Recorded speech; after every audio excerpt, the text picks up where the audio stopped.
إن الحمد لله نحمده ونستعينه ونستغفره ونعوذ بالله من شرور أنفسنا ومن سيئات أعمالنا من يهده الله فلا مضل له ومن يضلل فلا هادي له وأشهد أن لا إله إلا الله وحده لا شريك له وأشهد أن محمدًا عبده ورسوله يا أيها الذين آمنوا اتقوا الله حق تقاته ولا تموتن إلا وأنتم مسلمون يا أيها الناس اتقوا ربكم الذي خلقكم من نفس واحدة وخلق منها زوجها وبث منهما رجالا كثيرا ونساء واتقوا الله الذي تساءلون به والأرحام إن الله كان عليكم رقيبا يا أيها الذين آمنوا اتقوا الله وقولوا قولا سديدا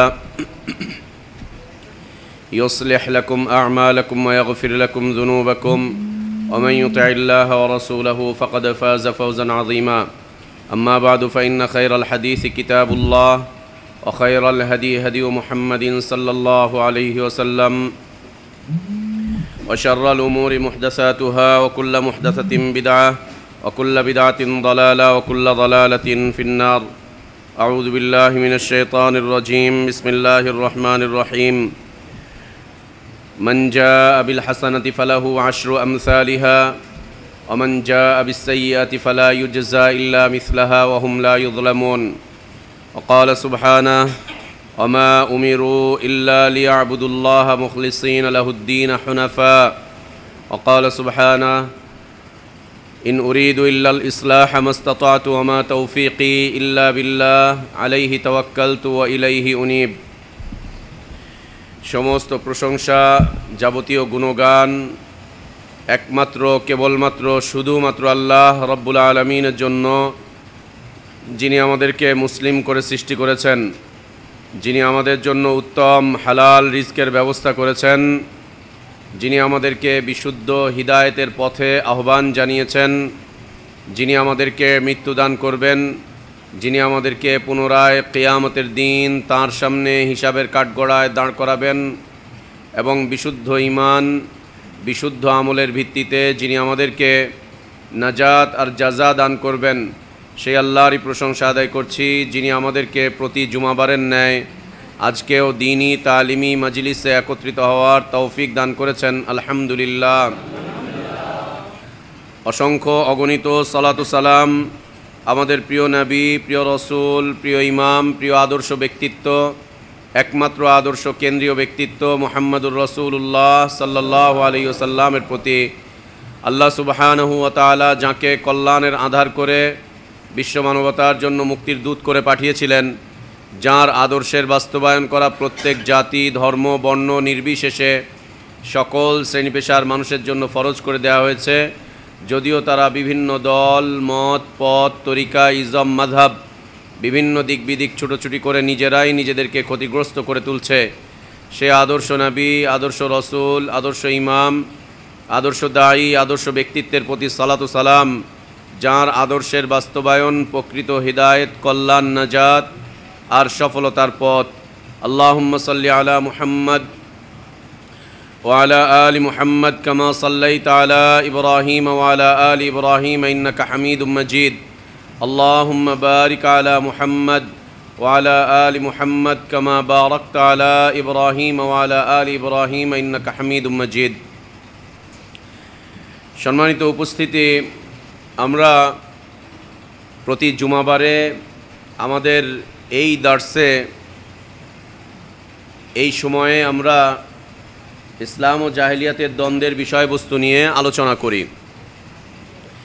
এর মধ্যে গত সপ্তাহে আমরা সর্বশেষ ইসলাম ও জাহেলিয়াতের ৪২তম মতবাদ বিষয়বস্তু নিয়ে আমরা আলোচনা করেছিলাম।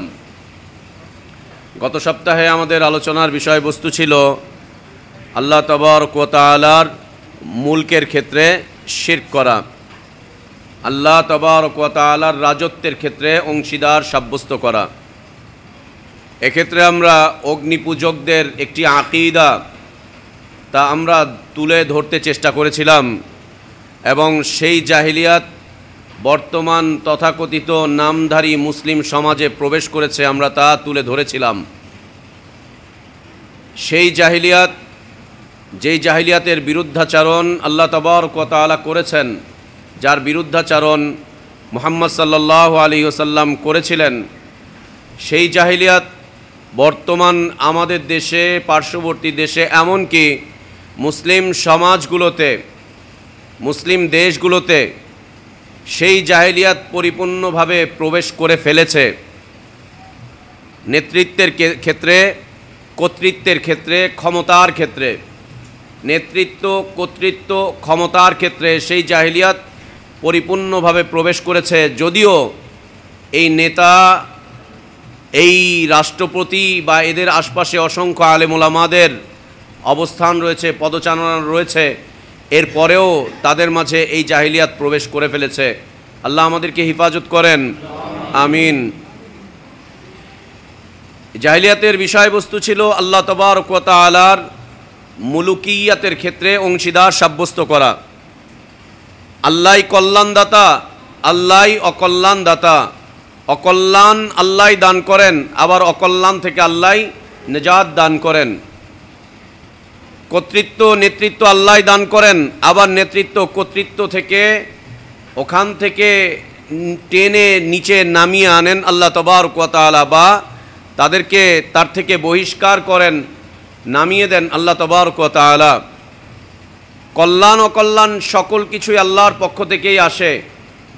অন্য কাউকে কল্যাণের মালিকানা দেওয়া হয় নি। না রাত কোনো কল্যাণ করতে পারে, না দিন কোনো কল্যাণ করতে পারে, না অমাবস্যা কোনো কল্যাণ করতে পারে, না পূর্ণিমা কোনো কল্যাণ করতে পারে, না সূর্য পৃথিবীর কোনো কল্যাণ করতে পারে, তার নিজের কোনো ক্ষমতা আছে, না চাঁদের নিজস্ব কোনো ক্ষমতা আছে সে কল্যাণ করতে পারে। ঠিক এমনিভাবে রাষ্ট্রপ্রধানরা সাধারণ জনগণের না কোনো কল্যাণ করতে পারে, আর জনগণ না রাষ্ট্রপ্রধানের কোনো কল্যাণ করতে পারে। এ ওর মালিক নয়, ও সেটার মালিক নয়, বিলকুল নয়। এ বিষয়টি নিয়ে আমরা আলোচনা করেছিলাম। অগ্নিপূজকদের দুটি মাবুদ, দুটি ইলাহ, দুটি দেবতা, যাদের থেকে তারা তাদের কল্যাণ এবং অকল্যাণের বিষয়বস্তু নির্ধারণ করত, এবং যারা তাদের মধ্যে সব কিছুকে নির্ধারণ করে দিয়েছিল, তাদের নামটা আমরা উল্লেখ করেছিলাম। একটার নাম হচ্ছে আহরে, আর একটা হচ্ছে মানে। আহরের কাজ হচ্ছে সব কল্যাণগুলোকে নিয়ে আসা, আর মানের কাজ হচ্ছে সব অকল্যাণগুলোকে নিয়ে আসা। এবং তাদের বিশ্বাস ছিল এই কল্যাণের দেবতা আর অকল্যাণের দেবতা উভয় মিলে ফাইট যখন করবে তখন কিয়ামত সংগঠিত হবে। কিয়ামতের বিষয়বস্তুর সাথে আল্লাহর কোনো সম্পর্ক নেই, নাউজুবিল্লাহ। এটা হচ্ছে তাদের আকীদা ছিল, তাদের বিশ্বাস ছিল। আমরা বিস্তারিত আলোচনা করেছিলাম। আল্লাহ তাবারক ওয়া তাআলার কাছে দোয়া যে আল্লাহ আমাদেরকে দিন বিধ্বংসকারী সকল আকীদা থেকে হেফাজত করেন, আমিন। আকীদার সংশোধন খুব জরুরি দরকার, খুব জরুরি দরকার। আকীদার সংশোধন খুবই জরুরি দরকার। আকীদার সংশোধন খুব প্রয়োজন, নিজের ক্ষেত্রে, নিজের পরিবারের ক্ষেত্রে, নিজের সমাজের ক্ষেত্রে, নিজের গোষ্ঠীর ক্ষেত্রে, কওমের ক্ষেত্রে আকীদার সংশোধন খুব বেশি প্রয়োজন, খুব বেশি রকম প্রয়োজন। মানুষ মুনাফিক হয়ে যায় আকীদার কারণে, মুনাফিক হয়ে যায় আকীদার কারণে, আকীদার কারণে, আমলগত কারণে মানুষ যে মুনাফিক হয়, সেই মুনাফিকের কারণে আল্লাহ তাবারক ওয়া তাআলা তাকে চিরস্থায়ী জাহান্নাম দিবেন না। কিন্তু আকীদাগত কারণে যেই লোকটা মুনাফিক হয়ে যায় আকীদার উপরে ভিত্তি করে, সে চিরস্থায়ী জাহান্নামী হয়ে যাবে, চিরস্থায়ী জাহান্নামী হয়ে যাবে। উভয়টার মধ্যে পার্থক্য রয়েছে। আকীদাগত মুনাফিক আর একটা হচ্ছে আমলগত মুনাফিক। আমলগত নিফাকের মধ্যে সে পড়ে আছে। আকীদার সংশোধন খুব বেশি জরুরি দরকার। আল্লাহ আমাদেরকে সংশোধনী আনার তৌফিক দান করেন, আমিন। আমরা আজকে জাহিলিয়াত নিয়ে আলোচনায় যাচ্ছি না, আমরা আজকে ভিন্ন একটি বিষয় নিয়ে আলোচনা করব ইনশাআল্লাহ। আজকে আমাদের আলোচনার বিষয়বস্তু হচ্ছে মুসলিমদের একটা বিষয়ে, মুসলিমদের, মুমিনদের এবং আমলে সালেহ যারা করেন তাদের একটা ক্ষেত্রে খুব ভয় হওয়া উচিত, খুব বেশি ভয় হওয়া উচিত, যেই বিষয়ে আমরা নির্ভয় হয়ে গিয়েছি, খুবই নির্ভয় একটা বিষয়ে ভয় হওয়া উচিত। আল্লাহ তাবারক ওয়া তাআলা মুমিনদের জন্য জান্নাত সৃষ্টি করেছেন। জান্নাতের অফুরন্ত নিয়ামত মুমিনদের জন্য আল্লাহ তাবারক ওয়া তাআলা নির্ধারণ করে রেখেছেন। মুমিনদের জন্য, মুসলিমিনদের জন্য, মুওয়াহিদিনদের জন্য, যারা আমলে সালেহ করে তাদের জন্য জান্নাত এবং জান্নাতের অফুরন্ত নিয়ামত, অসংখ্য নিয়ামত আল্লাহ তাবারক ওয়া তাআলা নির্ধারণ করে রেখেছেন। এই জান্নাতে যাওয়ার জন্য প্রত্যেকটা মুসলিমকে অসংখ্য আমল করতে হয়, অনেকগুলো আমল করতে হয়, অনেকগুলো ভালো কাজ করতে হয়, অনেক ভালো কাজ তাকে করতে হয়। একটা দুইটা ভালো কাজ দিয়ে কোনো ব্যক্তি জান্নাতে প্রবেশ করতে পারবে না। একটা দুইটা ভালো কাজ দিয়ে কোনো ব্যক্তি জান্নাতে প্রবেশ করতে পারবে না। তাকে অসংখ্য ভালো আমল করে যেতে হবে, অনেক আমলে সালেহ তাকে করতে হবে, অনেক আকীদার সংশোধনের সাথে সাথে তাকে অসংখ্য আমলে সালেহ করতে হবে। অসংখ্য আমলে সালেহ করতে গিয়ে যদি সে সফলতার দিকে যায়, আল্লাহ তাবারক ওয়া তাআলা তাকে জান্নাত প্রদান করবেন, দুনিয়াতে তাকে সম্মান দান করবেন, মর্যাদা দান করবেন, কল্যাণ দান করবেন। কল্যাণের উপরে আল্লাহ তাবারক ওয়া তাআলা তাকে রাখবেন। আল্লাহ তাবারক ওয়া তাআলার যাবতীয় কল্যাণ, যত কল্যাণ তিনি সৃষ্টি করেছেন, সকল কল্যাণ একজন মুমিন, মুসলিম, মুওয়াহিদ, আমলে সালেহকারীর মধ্যে আল্লাহ তাবারক ওয়া তাআলা বিলিয়ে দিবেন। কিন্তু যতগুলো আমল করছে, প্রত্যেকটা আমলের পিছনে আল্লাহ তাবারক ওয়া তাআলা আলাদা আলাদা কল্যাণ রেখেছেন, আলাদা আলাদা কল্যাণ আল্লাহ তাবারক ওয়া তাআলা রেখেছেন যতগুলো আমল করছে। যেমন আপনারা হাদিস পড়বেন যে যারা সালাত আদায় করবে, 5 ওয়াক্ত সালাত যারা আদায় করবে, প্রতিষ্ঠা করবে, তাদেরকে কিয়ামতের দিন বাবুস সালাত দিয়ে আল্লাহ তাবারক ওয়া তাআলা জান্নাতে প্রবেশ করার কথা বলবেন। সালাত নামক একটা দরজা হবে জান্নাতের। যারা সিয়াম পালন করবে একনিষ্ঠতার সাথে, আল্লাহ তাবারক ওয়া তাআলা তাদেরকে বাবুর রায়্যান দিয়ে প্রবেশ করতে বলবেন। যারা আল্লাহর পথে জিহাদ করতে গিয়ে শাহাদাত বরণ করবে, আল্লাহ তাবারক ওয়া তাআলা তাদেরকে বাবুস শুহাদা দিয়ে জান্নাতে প্রবেশ করতে বলবেন। যে শহীদদের জন্য আলাদা দরজা, স্পেশাল আলাদা দরজা থাকবে, আলাদা দরজা থাকবে, আলাদা গেট থাকবে। এবং জান্নাতের অনেকগুলো গেট আল্লাহ তাবারক ওয়া তাআলা তৈরি করেছেন। জান্নাতের অনেকগুলো স্তরকে আল্লাহ তাবারক ওয়া তাআলা নির্ধারণ করে রেখেছেন। অনেকগুলো স্তর জান্নাতের। যার আমল যেমন, সে সেই স্তরের জান্নাতেই প্রবেশ করবে, সে সেই স্তরের জান্নাতেই থাকবে, সে সেই স্তরের জান্নাতে থাকবে। যার আমলটা যেমন হবে, আলাদা আলাদা স্তর। সামনে জান্নাতের আলোচনায় আমরা এই বিষয়টা দেখব ইনশাআল্লাহ, জান্নাত এবং জাহান্নামের স্তর। একটা মানুষকে বিনা হিসাবে এবং বিনা আযাবে জান্নাতে যেতে হলে তাকে অনেক শ্রম দিতে হবে। বিনা হিসাব এবং বিনা আযাবও হবে না, তার কোনো হিসাবও হবে না। আল্লাহ তাবারক ওয়া তাআলা তাকে এমনিতেই জান্নাতে পাঠিয়ে দিবেন, এমনিতেই জান্নাতে চলে যাবে। আর এই শ্রেণীর মানুষের সংখ্যা খুব কম, খুব কম। এই শ্রেণীর মানুষের সংখ্যা খুবই কম, নগণ্য। এরপরে যারা জান্নাতে প্রবেশ করবে, কেউ জাহান্নামে কিছুদিন থাকবে, কেউ আরেকটু বেশি, কেউ আরেকটু বেশি, কেউ আরেকটু বেশি। কেউ জাহান্নামে জ্বলে পুড়ে কয়লা হয়ে একেবারে ভস্মীভূত হয়ে শেষ হয়ে যাবে। এরপরে আল্লাহ তাবারক ওয়া তাআলা তাকে সেখান থেকে উঠিয়ে নিয়ে আসবেন। কেন? তার আমলে সালেহের মধ্যে ঘাটতি ছিল, আমলে সালেহের মধ্যে তার ঘাটতি ছিল, সমস্যা ছিল তার। অসংখ্য আমল করতে হয় একটা মানুষকে, একজন মুসলিমকে জান্নাতে প্রবেশ করার ক্ষেত্রে। কিন্তু একজন মানুষকে জাহান্নামে প্রবেশ করার ক্ষেত্রে কয়টা আমল দরকার? একজন লোক চিরস্থায়ী জাহান্নামে প্রবেশ করবে একটা আমল যদি করে, বাস চিরস্থায়ী জাহান্নাম। একটা আমল, আল্লাহর সাথে অংশীদার সাব্যস্ত করে ফেললো, একটা আমল আল্লাহর সাথে শিরক করে ফেললো। যে কোনো ক্ষেত্রে, ইলমের ক্ষেত্রে আল্লাহর সাথে শিরক করে ফেললো, রুবুবিয়্যাতের ক্ষেত্রে, পরিচালনার ক্ষেত্রে, তাসাররুফের ক্ষেত্রে আল্লাহর সাথে শিরক করে ফেললো, ইবাদতের ক্ষেত্রে আল্লাহর সাথে শিরক করে ফেললো, অভ্যাসগত কারণে আল্লাহ তাবারক ওয়া তাআলার সাথে শিরক করে ফেললো, ও সোজা জাহান্নামে চলে যাবে। একটা মাত্র আমল। জাহান্নামে যাওয়ার রাস্তা সহজ, জান্নাতে যাওয়ার রাস্তা কঠিন। জান্নাতে যাওয়ার রাস্তা কঠিন, জাহান্নামে যাওয়ার রাস্তা খুব সহজ, খুব সহজ, খুবই সহজ। নিফাকি করে ফেললো, মুনাফিক হয়ে গেল, ও জাহান্নামে যাওয়ার রাস্তা খুব সহজ, একদম সহজ। কে কথা বলছে? একবারে সহজ। ইবাদতটা করছে, বিদআতি পন্থায় করছে, জাহান্নামে যাওয়া খুব সহজ, খুব সহজ। চুরি করছে, জাহান্নামে যাওয়া সহজ। জেনা করছে, জাহান্নামে যাওয়া সহজ। মানুষের হক নষ্ট করছে, জাহান্নামে যাওয়া সহজ। ব্যভিচার করছে, মানুষের সাথে জাহান্নামে যাওয়া সহজ। মানুষের উপরে জুলুম করছে, অত্যাচার করছে, জাহান্নামে যাওয়া সহজ। ইসলাম বিক্রি করে খাচ্ছে, জাহান্নামে যাওয়া সহজ। ইসলামের নামে নতুন ধর্ম রচনা করেছে, জাহান্নামে যাওয়া সহজ। দিন বিক্রি করে, দিনের ব্যবসা করে খাচ্ছে, জাহান্নামে যাওয়া সহজ, একদম সহজ জাহান্নামে যাওয়া। কিন্তু জান্নাতে যাওয়া খুব কঠিন। এজন্য আল্লাহ রাসূল সাল্লাল্লাহু আলাইহি ওয়াসাল্লাম বলেন যে আল্লাহ তাবারক ওয়া তাআলা জাহান্নামকে শাহওয়াত দিয়ে ঢেকে রেখেছেন। শাহওয়াত মানে প্রবৃত্তি, মানুষের চাওয়া, মানুষের চাওয়া। মানুষ চুরি করতে চায়, এই চুরির চাদর দিয়ে আল্লাহ জাহান্নামকে ঢেকে রেখেছেন। চুরির চাদরের নিচেই জাহান্নাম। মানুষ জেনা করতে চাচ্ছে, তার অন্তর জেনার দিকে দাবিত হচ্ছে, এই জেনার চাদরের নিচেই জাহান্নাম। সালাত পরিত্যাগ করতে চাচ্ছে, এটার চাদরের নিচেই জাহান্নাম। সুদ খেতে চাচ্ছে, এটার চাদরের নিচেই জাহান্নাম।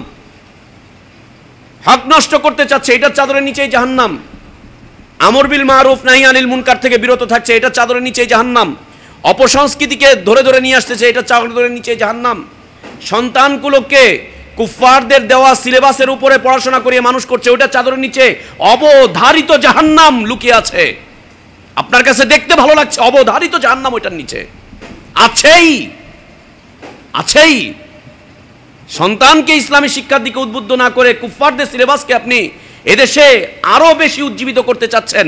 আপনার মতো একজন একজন একজন একজন করে এই কুফফারদের সিলেবাসকে একজন একজন করে গ্রহণ করে করে করে করে এদেশে কুফফারদের সিলেবাসকেই প্রাধান্য দেওয়া হয়েছে।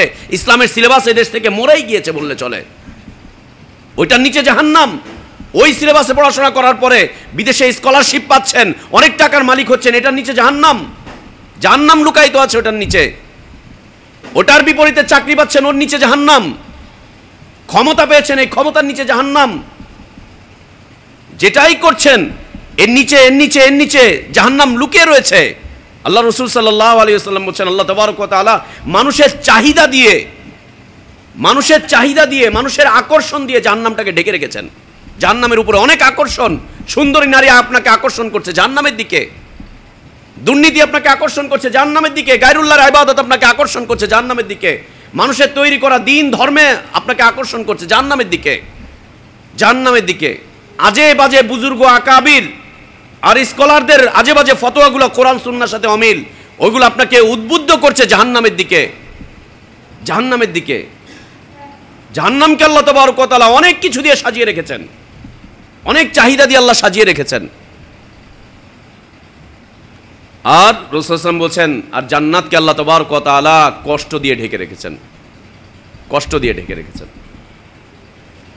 কষ্ট দিয়ে। নারীর দিকে চোখ দেওয়া যাচ্ছে না, বারবার মন চাচ্ছে, তারপরেও দিতে পারছি না, চোখ ফিরিয়ে নিয়ে আসতে হচ্ছে। কেন? নিয়ে আসা কষ্ট। সমাজের বিপরীতে চলতে হচ্ছে, চলাটা কষ্ট। আদর্শের বিপরীতে কথা বলতে হচ্ছে, বলাটা কষ্ট। অত্যাচার নির্যাতন সহ্য করতে হচ্ছে, এটা সহ্য করাটা কষ্ট। পরিবারটাকে ইসলামী ছাঁচে গড়ে তোলা, এটা করাটা কষ্ট। আলাদা একটা মন মানসিকতা নিয়ে অগ্রসর হওয়া, এটা করা কষ্ট। এটা করাটা কষ্টের বিষয়বস্তু। আল্লাহ তাবারক ওয়া তাআলা কষ্ট দিয়ে জান্নাতকে ঢেকে রেখেছেন। জান্নাতটা কষ্ট দিয়ে ঢাকা, কষ্ট দিয়ে ঢাকা।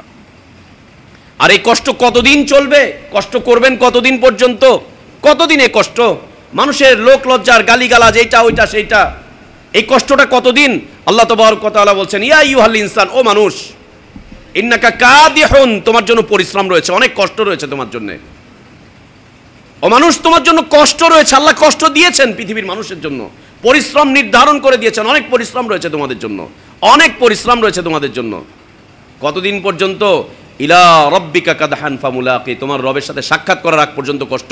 রবের সাথে সাক্ষাৎ হয়ে যাবে, তোমার কষ্ট মিটে যাবে, কষ্ট মিটে যাবে। ইলা রাব্বিকা কাদহান ফামুলাকি, ইলা রাব্বিকা কাদহান ফামুলাকি, কষ্ট। বিদআত ছেড়ে দেওয়া কষ্ট, অনেক কষ্টের বিষয়। শিরক ছাড়া অনেক কষ্টের বিষয়। হারাম ছেড়ে দেওয়া অনেক কষ্টের বিষয়, অনেক কষ্টের বিষয়বস্তু হারাম ছেড়ে দেওয়া। ইসলামের নামে আজে বাজে কথাবার্তা শোনা ছেড়ে দেওয়া অনেক কষ্টের বিষয়। দিনের উপরে টিকে থাকা অনেক কষ্টের বিষয়। প্রতিনিয়ত কষ্ট, বারে বারে কষ্ট, কষ্ট আসছে আসছে আসছে কষ্ট। ইলা রব্বিকা কাদহান, কতদিন চলবে? ইলা রব্বিকা কাদহান ফামুলাকি। আর যারা এই কষ্ট থেকে নিজেদেরকে গাটা বাঁচিয়ে নিবে, না আমি আর কষ্ট করতে রাজি নাই, আমি আর কষ্ট করতে রাজি নাই। এই যে ভাই আমাকে শোনাচ্ছিলেন একটু আগে, প্রশাসনিক একটু সমস্যা হচ্ছে, লোকজন এসে বলছে আর এই রফেদাইন করার দরকার নাই, আর আমিন বলার দরকার নাই, ছাইড়া দিমু, দার্সে যাওয়ার দরকার নাই, আলামিনও যাওয়ার দরকার নাই, উদাউদি ফিতনার মধ্যে পড়ার দরকারটা কি বাবা? অনর্থক ফিতনার মধ্যে পড়ার দরকারটা কি? কোনো কষ্ট মষ্ট করার দরকার নাই, ফিতনায় না পড়ে যেমনি আছে জীবনটাকে চালিয়ে নিয়ে যাই। যদি অস্বীকার করে, এই কষ্ট স্বীকার করতে না চায়, সুবিধাবাদী, সুবিধার সাথে দিন মানতে চায়, সুবিধা অনুযায়ী ইসলাম ফলো করতে চায়, আল্লাহ তাবারক ওয়া তাআলা আল্লাহর সাথে এই যে সাক্ষাতের মাধ্যমে যে কষ্ট মিটে যাবে, এই সাক্ষাতের ক্ষেত্রে আল্লাহ তাবারক ওয়া তাআলা পর্দা দিয়ে দিবেন, একদম পর্দা হয়ে যাবে, সাক্ষাৎ করতেও পারবে না, কষ্ট শেষ হবে না। কাল্লা ইন্নাহুম আন রাব্বিহিম ইয়াওমাইযিল লামাহজুবুন, লামাহজুবুন। আল্লাহ হিজাব দিয়ে দিবেন, বেড়া দিয়ে দিবেন, পর্দা দিয়ে দিবেন, দেওয়াল তৈরি করে দিবেন আল্লাহ তাবারক ওয়া তাআলা, সাক্ষাৎ করতে পারবে না, কষ্ট শেষ হবে না। এর পরের কষ্টটা দুনিয়ার এই কষ্টের চাইতে অনেক অনেক অনেক গুণ বেশি। সহ্য করতে পারবে না মানুষ, সহ্য করতে পারবে না মানুষ, সহ্য করতে পারবে না মানুষ। তো জান্নাতে যাওয়ার জন্য অসংখ্য আমল করতে হবে, অনেক আমল করতে হয়, অনেকগুলো আমল করতে হয়, অনেক আমলে সালেহ করতে হয়। এই অনেক আমলে সালেহ যারা করছে,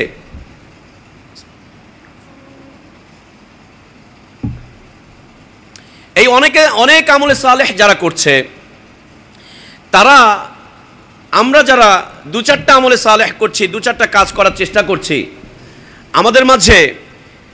আমাদের মাঝে একটা সমস্যা দেখা দিচ্ছে, একটা সমস্যা দেখা দিচ্ছে। সমস্যাটা হচ্ছে আমলে সালেহ করার কারণে আমরা আত্ম অহংকারী হয়ে পড়ছি, আত্ম অহংকারী হয়ে পড়ছি। আমরা মনে করছি যে অনেক করে ফেলেছি, আল্লাহকে অনেক রাজি করে ফেলেছি, আল্লাহকে অনেক সন্তুষ্ট করে ফেলেছি। আমি মুজাহিদ না, আমি দায়ী না, আমি আলেম না, আমি সালাত আদায় করি না, আমি রফেদাইন করি না, আমি এটা করি না, আমি এত টাকার কিতাব আজকে গিফট করলাম না, আমি এতিমের খরচ দেই না, আমি হ্যান করি না, আমি সেটা করি না। সুবহানাল্লাহ, আমি এটা করি, আমি অমুক জায়গায় গিয়েছি, ওই জায়গায় এটা পৌঁছেছি, সেই জায়গায় সেটা করেছি, এটা করেছি, ওইটা করেছি, সেটা করেছি, আমলে সালেহ করছি। আমলে সালেহ করার জন্য তৌফিক কে দিয়েছেন? আল্লাহ তাবারক ওয়া তাআলা দিয়েছেন। এর উপরে অহংকার নয়, বরং এর উপরে কি হবে? শুকরিয়া, আলহামদুলিল্লাহ, আল্লাহ তৌফিক দিয়েছেন, এবং এটা বলার বিষয়বস্তু নয়। আমলে সালেহ করার কারণে মানুষ আত্ম অহংকারী হয়ে পড়ছে, আত্ম অহংকারী হয়ে পড়ছে, অহংকার প্রকাশ করছে, অহমিকা প্রকাশ করছে, দাম্ভিকতা প্রকাশ করছে। আর যারা দু চারটা আমলে সালেহ করতে পারছি, তারা তাদের অবস্থানটাকে এমন করে সাজিয়ে রেখেছি, এমন করে সাজিয়ে রেখেছি যে আমি তো সবচাইতে ভালো মানুষ, আমি তো সবচাইতে ভালো মানুষ, আমার চাইতে ভালো মানুষ আর কে আছে? আমি তো ভালো, আমার চাইতে ভালো কে আছে? আমি তো কল্যাণের পথে, আমার চাইতে কল্যাণের পথে কে আছে? আমি তো উত্তম, আমার চাইতে উত্তম কে আছে? আমি তো একটা বিষয়বস্তু চলে আসতেছে, একটা বিষয় চলে আসতেছে, আমি। সুবহানাল্লাহ, না, প্রত্যেকটা মুমিন, প্রত্যেক মুসলিম, প্রত্যেক মুওয়াহিদ, যাদেরকে আল্লাহ তাবারক ওয়া তাআলা আমলে সালেহ করার তৌফিক দান করেছেন, এই আমলে সালেহের ক্ষেত্রে, ঈমানের ক্ষেত্রে, ইসলামের ক্ষেত্রে, আল্লাহ তাওহীদের ক্ষেত্রে, এই আমলগুলো, প্রতিনিয়ত যে আমলগুলো আমরা করছি, এই আমলগুলোর ক্ষেত্রে তার মধ্যে অন্ততপক্ষে 4টা ভয় থাকা উচিত। কয়টা? 4টা ভয় তার মধ্যে থাকা উচিত, 4টা ক্ষেত্রে তার ভয় থাকা উচিত, অন্ততপক্ষে 4টা ভয় প্রত্যেকটা মুমিনের মধ্যে জাগরিত থাকা উচিত। আর না হলে সে যে কোনো মুহূর্তে গুমরাহির মধ্যে চলে যাবে, যে কোনো মুহূর্তে গুমরাহিতে চলে যাবে, তার এই আমল বিনষ্ট হয়ে যাবে। আল্লাহ তাবারক ওয়া তাআলা দুনিয়াতে সে কষ্ট করছে, আখিরাতেও তাকে কষ্টের মধ্যে ফেলে দিবেন, কষ্টের মধ্যে ফেলে দিবেন আখিরাতে আল্লাহ তাবারক ওয়া তাআলা। জাহান্নামের আযাব এক মুহূর্তের জন্য সহ্য করার ক্ষমতা আল্লাহ আমাদের শরীরে দেন নাই। দুনিয়াতে একটুখানি গরম বাড়ছে তাতেই অবস্থা খারাপ, একটু ঠান্ডা বাড়ছে তাতেই অবস্থা খারাপ হয়ে যাচ্ছে, একটু আবহাওয়ার পরিবর্তন হচ্ছে তাতেই অবস্থা খারাপ হয়ে যাচ্ছে, একটু সর্দি লাগছে অবস্থা খারাপ, একটু জ্বর আসতেছে তাতেই অবস্থা খারাপ হয়ে যাচ্ছে, একটু প্রেশার বাড়ছে তাতে অবস্থা খারাপ, ব্রেনে একটু সমস্যা হচ্ছে তাতেই অবস্থা খারাপ, এই ব্রেনে রক্ত চলাচল একটু কমে যাচ্ছে বা বেড়ে যাচ্ছে তাতেই শারীরিক অবস্থা খারাপ হয়ে যাচ্ছে। সুবহানাল্লাহ, জাহান্নামের আগুনে এই ব্রেনগুলো, মানুষের মাথার এই মগজগুলো টকবক টকবক করে ফুটে এখান থেকে গলে গলে পড়তে থাকবে। কি করে সহ্য হবে তখন? কি করে সহ্য হবে তখন? টকবক করে ফুটে ফুলে ফুটে ফুটে গলতে গলে গলে পড়তে থাকবে। কি করে সহ্য হবে তখন? কি করে সহ্য হবে তখন? সুবহানাল্লাহ, ভয় থাকা উচিত। চারটা বিষয়।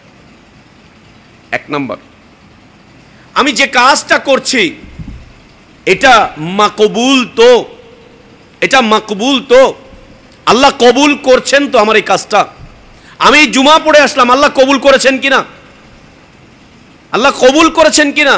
জুমায় আসার জন্য সকাল থেকে প্রস্তুতি নিয়েছি, আল্লাহ কবুল করেছেন কিনা। জুমার দিনের সুন্নাতগুলো আদায় করার চেষ্টা করছি, আল্লাহ কবুল করেছেন কিনা। আল্লাহ কবুল করছেন তো আমার এই আমলটা, কবুল করছেন তো আল্লাহ আমার এই আমলটা। কোরআন তেলাওয়াত করছি, আল্লাহ কবুল করেছেন। দাওয়াত দিচ্ছি মানুষকে, আল্লাহ কবুল করেছেন। আমর বিল মারুফ করছি, আল্লাহ কবুল করেছেন। আমর বিল মারুফ তো আমাদের কাছে নেই, আমরা চিনিও না আমর বিল মারুফ কি জিনিস, আমরা চিনিও না। সন্তানকেই আমর বিল মারুফ করতে পারি না, স্ত্রীকেই আমর বিল মারুফ করতে পারি না। আমর বিল মারুফ চিনবো কোত্থেকে? কোত্থেকে চিনবো আমর বিল মারুফ? আমার বাপদাদারা আমাদেরকে চিনায়নি আমর বিল মারুফ কাকে বলে, আমাদেরকে চিনায়নি আমর বিল মারুফ কাকে বলে। আমল বিল মারুফ এই আমল তো আমাদের কাছে নেই, আমরা চিনিও না, জানি না। ওয়াইফকেই আমর বিল মারুফ করতে পারছি না, সন্তানকে পারছি না, নিজের অধীনস্থ কর্মচারীদেরকে আমর বিল মারুফ করতে পারছি না। যারা করছি আমর বিল মারুফ, আল্লাহ কবুল করছেন তো। নাহি আনিল মুনকার, আল্লাহ কবুল করছেন তো। সিয়াম পালন করেছি, আল্লাহ কবুল করেছেন তো, আল্লাহ কবুল করছেন তো।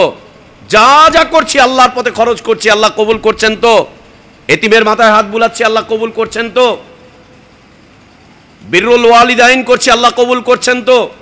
রাতে তাহাজ্জুদ কোনোভাবে আদায় করতে পেরেছি, মাশাআল্লাহ। একে তো তাহাজ্জুদ আদায় হয়ই না, তাও যদি মাসে একবার হয়, অন্ততপক্ষে 50 জনকে ফোন করে বলি, ভাই আজকে তাহাজ্জুদে সেজদায় পড়ে আপনার জন্য দোয়া করছি। কত দোয়া করি আপনাদের জন্য, 50 জনকে ফোন করে বলছে আপনাদের জন্য আমরা তাহাজ্জুদে দোয়া করি। কত দোয়া করি, পড়ে একদিন 2 রাকাত, আর এটার অ্যালাউন্স করে অনেকবার, এটার প্রচার করে অনেকবার। লা ইলাহা ইল্লাল্লাহ, আল্লাহ কবুল করছেন তো, আল্লাহ কবুল করছেন তো। আমার ইবাদতগুলো আল্লাহ কবুল করেছেন কিনা এই বিষয়ে আমাদের তেমন কোনো টেনশন নাই। আমি আল্লাহর কাছে রিজিক চাচ্ছি, আল্লাহ এটা কবুল করেছেন। আমি সন্তান চাই আল্লাহর কাছে, আল্লাহ এটা কবুল করেছেন। পোলার পরীক্ষায় পাস চেয়েছি আল্লাহর কাছে, আল্লাহ এটা কবুল করেছেন। আমি অসুস্থ, সুস্থতা চাই আল্লাহর কাছে, আল্লাহ এটা কবুল করেছেন। এইটা নিয়ে আমাদের টেনশন। জাগতিক বিষয় আমরা আল্লাহর কাছে যা চাচ্ছি ওইটা আল্লাহ কবুল করেছেন কিনা, ওইটা যদি না পেয়ে থাকি তো আল্লাহর উপর অপবাদ দিচ্ছি। এত চাইলাম আল্লাহর কাছে, আল্লাহ দিলেন না। এত চাইলাম, আল্লাহ আমাকে দিলেন না। আল্লাহ আমার দোয়া কবুলই করলেন না, আল্লাহ আমার কথা শুনলেই না। আমি যেটা চেয়েছি সেটা হচ্ছে দোয়া। এই দোয়াটা আল্লাহ কবুল করেছেন কিনা ইবাদত হিসাবে, এই দোয়াটা আল্লাহ কবুল করেছেন কিনা। আমার আপনার ইবাদতগুলো প্রতিদিনকার ইবাদত, আজকে যা করেছি 5 ওয়াক্ত সালাত আল্লাহ কবুল করেছেন। আজকে কোরআন তেলাওয়াত করেছি, আল্লাহ কবুল করেছেন। আজকে কাউকে দাওয়াত দিয়েছি, আল্লাহ কবুল করেছেন। আজকে আমর বিল মারুফ করেছি, আল্লাহ কবুল করেছেন। আজকে কালিমাতুত তাইয়্যিবা করেছি, আল্লাহ কবুল করেছেন। আল্লাহ আজকে কোনটা কবুল করেছেন আর কোনটা কবুল করেননি, এই মুহাসাবা জরুরি দরকার। যদি আল্লাহ কবুল না করেন, উদাহরণস্বরূপ আল্লাহ আমাদেরকে মাফ করেন, যদি আজকে জুমাটা কবুল না হয়, আমাদের কোনো ত্রুটির কারণে যদি আজকে জুমা কবুল না হয়, সুবহানাল্লাহ, আল্লাহর আদেশ তো পালন করছি, আল্লাহর আদেশ তো পালন করছি। আম্বিয়া আলাইহিমুস সালাতু ওয়াস সালামগণ ইবাদত করতেন, আর আল্লাহ এটাকে কবুল করেছেন কিনা এই জন্য ভীত সন্ত্রস্ত থাকতেন, সারাক্ষণ ভীত সন্ত্রস্ত থাকতেন তারা, আল্লাহ কবুল করেছেন কিনা। এবং প্রত্যেকটা ইবাদত করে তারা আল্লাহর কাছে দোয়া করতেন যে আল্লাহ আপনি আমার এই ইবাদতটুকু কবুল করে নেন, আল্লাহ এই ইবাদতটুকু কবুল করে নেন। আল্লাহ কবুল করছেন তো। এটা মকবুল হচ্ছে তো, কবুলিয়াতের দরজায় পৌঁছেছে, এটা আল্লাহ এটাকে গ্রহণ করেছেন তো।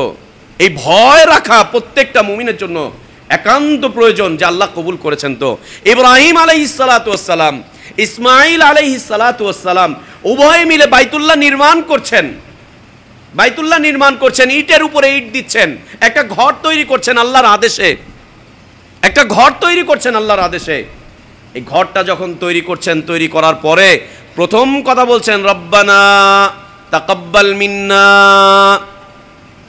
আমাদের রব, আমাদের থেকে আপনি আমাদের এই ইবাদত, এই ইট আর বালি সিমেন্ট এইটার ইবাদত আপনি কবুল করেন আল্লাহ, আল্লাহ এই ইবাদতটা কবুল করেন। প্রথম কথা আল্লাহ কবুল করেন আপনি। কেন? আল্লাহ যদি কবুল না করেন তাহলে এই শ্রম পণ্যশ্রম। আল্লাহ কবুল করেন, ভীত সন্ত্রস্ত, আল্লাহ কবুল করেন, আল্লাহ কবুল করেন। এরপরে বলছেন রব্বানা তাকাব্বাল মিন্না ইন্নাকা আনতাস সামিউল আলিম, আপনি তো সামিউ, সর্বশ্রোতা। আমরা কি বলছি, কি বলেছি, আমার দাওয়াত কি, আমার বক্তব্য কি, আমার বিবৃতি কি, আমি কি উপস্থাপন করেছি, আপনি তো সব শুনেন। আনতাল আলিম, আপনি হচ্ছেন সব কিছু জানেন, আপনার জানার মধ্যে কোনো ত্রুটি বিচ্যুতি কোনো দুর্বলতা কিছুই নেই, আপনি তো সব জানেন। কেন করলাম আজকে আমলটা, কেন করলাম এই আমলটা? আল্লাহ কবুল করেন, আল্লাহ কবুল করেন, আল্লাহ কবুল করছেন তো, আল্লাহ কবুল করছেন তো। আল্লাহ যদি কবুল না করেন, পৃথিবীর সকল মানুষ যদি সেই বিষয়টাকে কবুল করে, কোনো ফায়দা, কোনো ফায়দা হবে না, কোনো ফায়দা হবে না, সব শেষ। আল্লাহ যদি কবুল না করেন, পৃথিবীর সকল মানুষ যদি কবুল করে, সকল মানুষের কাছে গ্রহণযোগ্য দাওয়াত, সকল মানুষের কাছে গ্রহণযোগ্য বক্তব্য, সকল মানুষের কাছে গ্রহণযোগ্য ফতোয়া, সকল মানুষের কাছে গ্রহণযোগ্য আলেম, সকল মানুষের কাছে গ্রহণযোগ্য দায়ী, সবার কাছে গ্রহণযোগ্য দায়ী, এই গ্রহণযোগ্যতা আল্লাহর কাছে কতটুকু, আমার কতটুকু, আপনার কতটুকু, আমাদের কতটুকু, আল্লাহর কাছে কতটুকু গ্রহণযোগ্যতা আমাদের কখনো ভেবে দেখা হয়েছে কি? সুবহানাল্লাহ। প্রশংসা পেতে অনেক ব্যস্ত, কে আমার প্রশংসা করছে সরাসরি শুনতে চেষ্টা করি, কান লাগিয়ে শুনতে চেষ্টা করি, দুইজনকে দিয়ে খবর নিতে চেষ্টা করি, কে প্রশংসা করছে আমাদের, বলো কে প্রশংসা করছে আমাদের। খুব ভাল লাগে প্রশংসা শুনলে। সুবহানাল্লাহ। আল্লাহ কবুল করেছেন কিনা, আল্লাহ গ্রহণ করেছেন কিনা। উপস্থিতি, জান্নাতে যাওয়া খুব কঠিন, জান্নাতের আহ্বান শোনা খুব সহজ। আবু জাহেল, উতবা, শাইবা, মুগীরা সবাই জান্নাতের আহ্বান শুনেছিল, কিন্তু জান্নাতে যাওয়া খুব কঠিন, খুব কঠিন, খুবই কঠিন। আমল করলেই যদি কবুল হয়ে যায়, রাসূলুল্লাহ সাল্লাল্লাহু আলাইহি ওয়াসাল্লামের চাচা আবু তালেবের আমল কোনো অংশে কম ছিল না, ইসলামের সাহায্য হিসাবে কোনো অংশে কম ছিল না। আমল করলেই যদি কবুল হয়ে যায়, কোনো অংশে কম ছিল না তার আমল। সুবহানাল্লাহ। আল্লাহ কবুল করেছেন কিনা, আল্লাহ কবুল করেছেন কিনা। যদি আল্লাহ কবুল করে থাকেন তা তো আলহামদুলিল্লাহ, আর আল্লাহ যদি কবুল না করে থাকেন তাহলে সমস্যার পর সমস্যা রয়েছে। আর আল্লাহ তাবারক ওয়া তাআলা এটাকে গোপন করেই রেখে দিয়েছেন, দুনিয়াতে কেউ জানার এই অধিকার রাখে না যে আল্লাহ তার আমলটা কবুল করেছেন কিনা। এই জন্যই সালাফে সালেহিনগণ তারা তাদের আমলগুলোকে নিয়ে খুব চিন্তিত থাকতেন। কোনটা হবে, কার মোবাইল বাজে?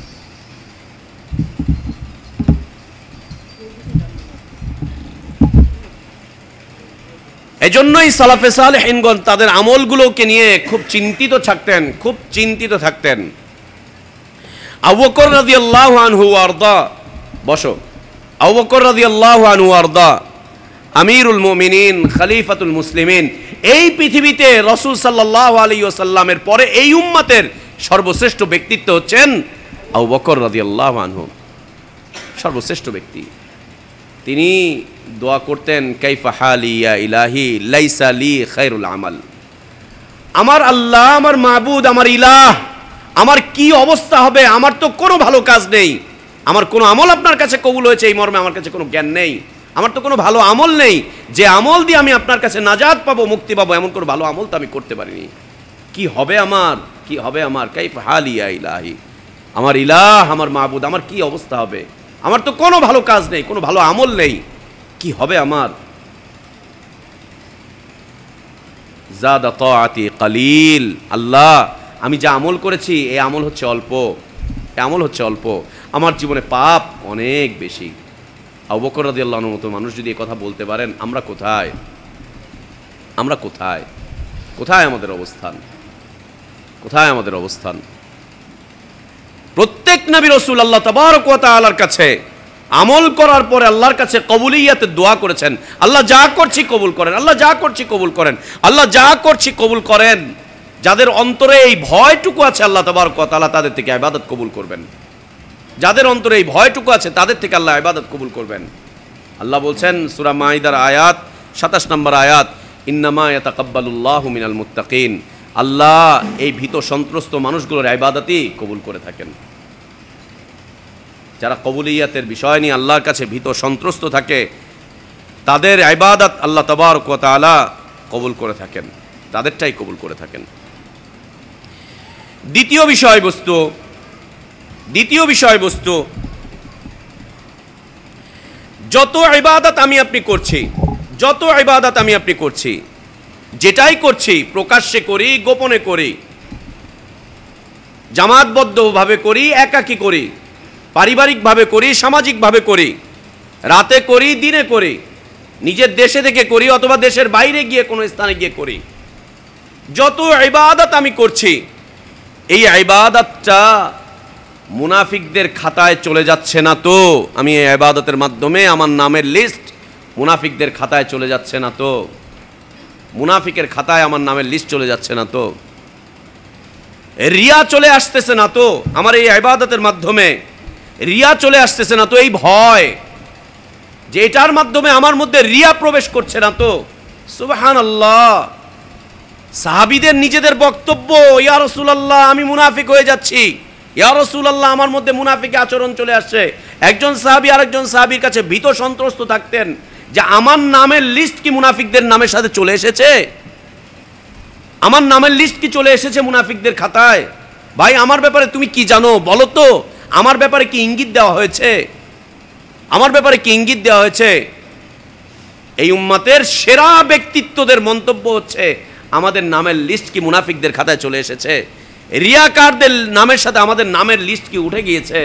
আমার ব্যাপারে কি কোনো বক্তব্য চলে এসেছে যে আমি রিয়াকারী, আমি লোক দেখানো ইবাদত করি, বা আমি মুনাফিক হয়ে যাচ্ছি? মুনাফিকের দ্বিতীয় স্তর লোক দেখানো ইবাদত। এর মধ্যে কি চলে আসতেছে? এই ভয় থাকা। কিছু ইবাদত যেটা আল্লাহ তাবারক ওয়া তাআলা আদেশ করেছেন সেটা লোক চক্ষুর সামনেই করতে হবে। জামাতের সাথে সালাত আদায় করা মানুষের সামনেই করতে হবে, কোরবানি করা মানুষের সামনেই করতে হবে, মানুষের সামনেই করতে হবে কিছু ইবাদত। কিন্তু এই ইবাদতের মাধ্যমে আমি আপনি কি চাচ্ছি? মানুষের প্রশংসা, মানুষের বক্তব্য, মানুষের বিষয়বস্তু, মানুষের বাহবা, মানুষের কথোপকথন, কি চাচ্ছি আমরা এটার ক্ষেত্রে? কোথায় যাচ্ছে আমার নামের লিস্ট? মুনাফিকের খাতায় তো চলে যাচ্ছে না। সাহাবীরা যদি এই ভয় ভীত থাকতেন আমাদের অবস্থাটা কি? আমরা তো মাশাআল্লাহ একবার আমরা বলেও ফেলি না না না না না না এইরকম না, ওই রকম না, সেই রকম না, এটা না, ওইটা না, সেটা না। সুবহানাল্লাহ।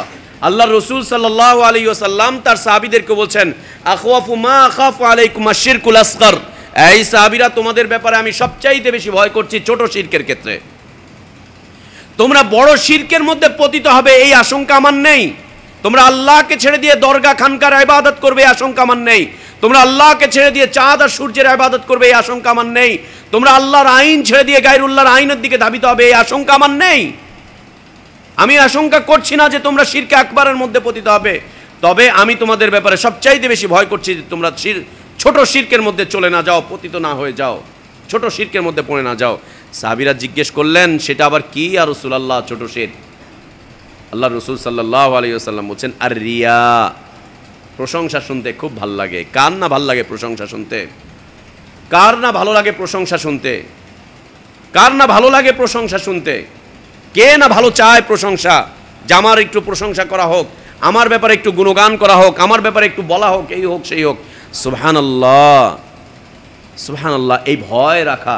আল্লাহ রাসূল সাল্লাল্লাহু আলাইহি ওয়াসাল্লাম বলছেন, সহিহ মুসলিমের হাদিস, প্রসিদ্ধ হাদিস, আমরা অনেকবার শুনেছি, কিয়ামতের দিন আল্লাহ তাবারক ওয়া তাআলা এই উম্মতের তিনটা শ্রেণীকে দিয়ে জাহান্নামের উদ্বোধন করবেন।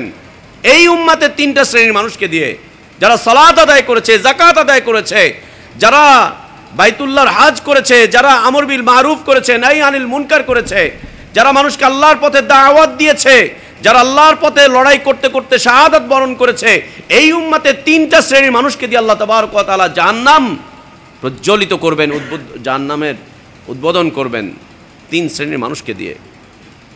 তার মধ্যে হতে প্রথম যাকে আনা হবে, সুবহানাল্লাহ, শহীদকে নিয়ে আসা হবে। শহীদ শহীদ আসবে আল্লাহর সামনে, জিজ্ঞেস করা হবে কি করে এসেছো? আল্লাহ, আপনার সামনে আমি দণ্ডায়মান, দেখতেই পাচ্ছেন। কেন? প্রত্যেকটা শহীদ কিয়ামতের দিন রক্ত ঝরা অবস্থায় আল্লাহ তাবারক ওয়া তাআলার সামনে উঠবেন। তাদের রক্ত থেকে মিস্কের ঘ্রাণ আসতে থাকবে, মিস্কের ঘ্রাণ আসতে থাকবে, রক্তের রং রক্তের মতোই হবে। তারা উঠবে আল্লাহর সামনে, আল্লাহ আপনি জানেন কি করে এসেছি। এখানে জিহাদ, ওখানে জিহাদ, সেখানে জিহাদ, জিহাদের নাম শুনেছি আর জিহাদে অংশগ্রহণ করেছি। আল্লাহ এই করতে করতে শাহাদাত বরণ করেছি। বউ বাচ্চারা সব এতিম হয়েছে, কে বিধবা হয়েছে, দুনিয়ার সাথে সম্পর্ক শেষ হয়ে গিয়েছে। আল্লাহ ওই করতে করতে চলে এসেছি। আল্লাহ তাবারক ওয়া তাআলা বলবেন, কাযাবতা, তুমি মিথ্যা কথা বলছো, মিথ্যা কথা বলছো।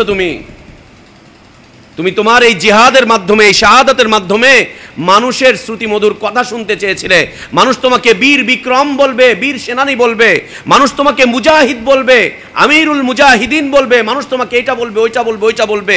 তুমি যেটা চেয়েছিলে সেটা পেয়ে গিয়েছো।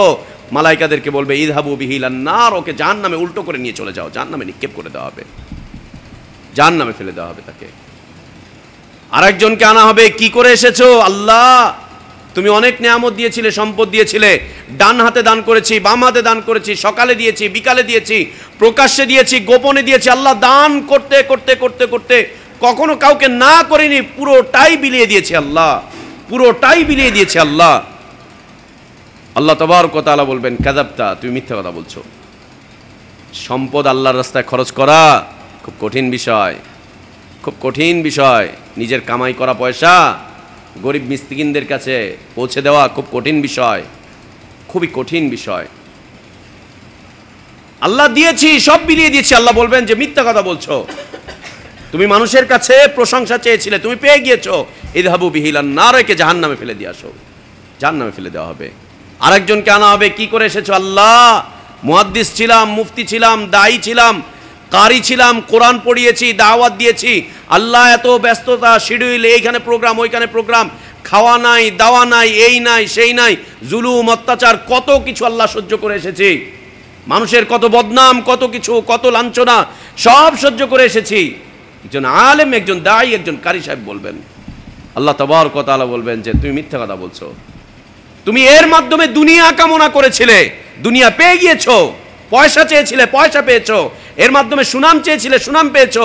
এর মাধ্যমে তুমি ডায়ালগ চেয়েছিলে, ডায়ালগ পেয়েছো। তুমি খেতাব চেয়েছিলে, তুমি খেতাব পেয়েছো। মুফতি সাহেব, মুহাজির সাহেব, মাক্কি সাহেব, মাদানী সাহেব, এই সাহেব, ওই সাহেব, সেই সাহেব, তুমি যা চেয়েছিলে তুমি তাই পেয়েছো। মানুষ তোমার পিছনে লাইন লেগে থাকুক, তুমি এটা চেয়েছিলে, তুমি এটা পেয়েছো। মানুষ তোমার চর্চা করতে থাকুক, তুমি এটা চেয়েছিলে, তুমি এটা পেয়েছো। তুমি যা চেয়েছো তুমি তাই পেয়েছো। মানুষের মুখে মুখে তোমার চর্চা করিয়েছিলাম, দুনিয়াতে চর্চা করিয়েছিলাম, মানুষের মুখে মুখে চর্চা, অমুক অমুক অমুক অমুক অমুক অমুক।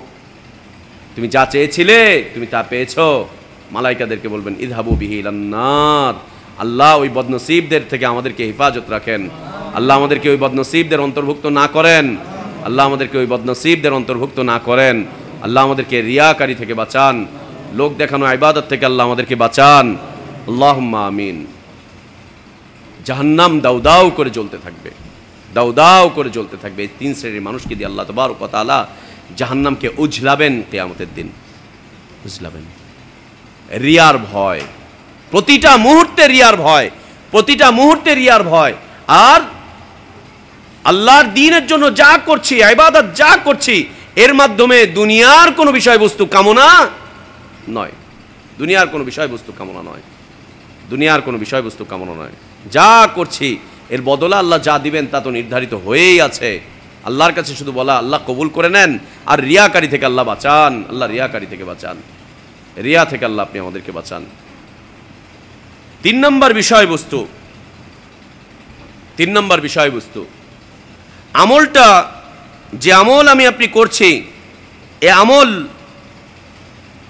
আল্লাহ কর্তৃক স্বীকৃত কিনা, এই আমলটা আল্লাহ কর্তৃক স্বীকৃত কিনা, এই আমলটা রসুল সাল্লাল্লাহু আলাইহি ওয়াসাল্লাম কর্তৃক স্বীকৃত কিনা, এই আমলটা অনুমোদিত কিনা, স্বীকৃত কিনা, অনুমোদিত কিনা, আল্লাহ এবং তার রসুলের স্বীকৃতি আছে কিনা এই আমলের ক্ষেত্রে, তাদের অনুমোদন আছে কিনা এই আমলের ক্ষেত্রে, প্রতিটা মুহূর্তে এই ভয়ে ভীত সন্ত্রস্ত থাকা।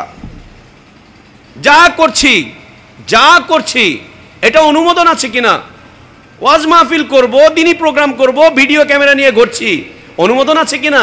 আর বড় আলেম নিয়ে ঘুরলে এটা অনুমোদন থাকারই কথা, বড় আলেম নিয়ে ঘুরলে অনুমোদন থাকারই কথা, মাক্কি সাহেব মাদানী সাহেব নিয়ে ঘুরলে অনুমোদন থাকারই কথা।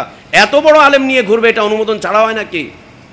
অনুমোদন আছে কিনা আল্লাহ এবং তার রসুলের, অনুমোদন আছে কিনা আল্লাহ এবং তার রসুলের, অনুমোদিত আমল কিনা, স্বীকৃত আমল কিনা, আল্লাহ এবং তার রসুল কর্তৃক স্বীকৃত আছে কিনা, তারা বলেছেন কিনা, তারা অনুমতি দিয়েছেন কিনা, তাদের পক্ষ থেকে এই বিষয়ে দলিল পাওয়া যাচ্ছে কিনা।